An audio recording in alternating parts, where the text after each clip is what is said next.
Hey, welcome to lesson 4. So this is going to be your last lesson on the Reconstruction unit. Next week we're going to go ahead and we're going to start a new unit on economics. And so that's going to be money, jobs, and all the parts of the economy and how they work now. And so we can start to look at how to live a good life based on the sort of job you think you want, based on the sorts of things you want, and therefore how you would get the money to have those things. So this here is everything we've covered in Reconstruction, and today's lesson is basically going to bring it all together and confirm what you know and don't know from the unit.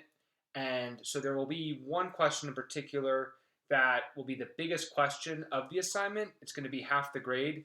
You're going to need to use two pieces of evidence and need to write both the evidence and an interpretation to explain the impact of Reconstruction. So there's a second video where I'm going to show you how a student answered a similar question last week to get an A, and then what you need to do to answer the question today. So overall here what we've got for Reconstruction is first that we have that law, the Civil Rights Act of 1875.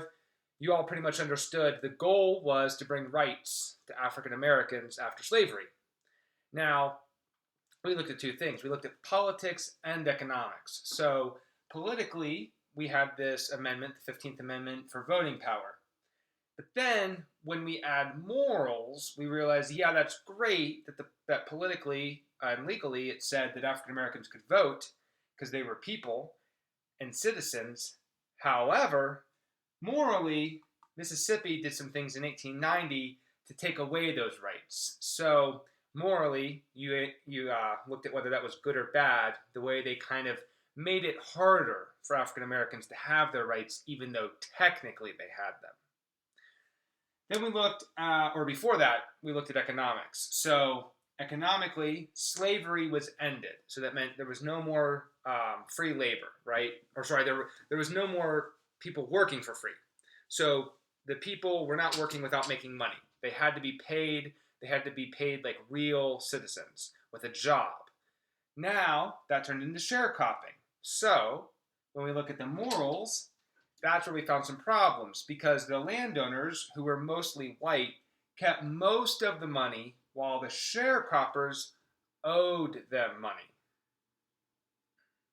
So you had this economic system where morally it was still kind of bad because the money was being kept in the hands of a few white people.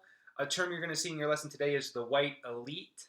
So the few people that had more money than most of the people around them who tended to be African American or poorer white people.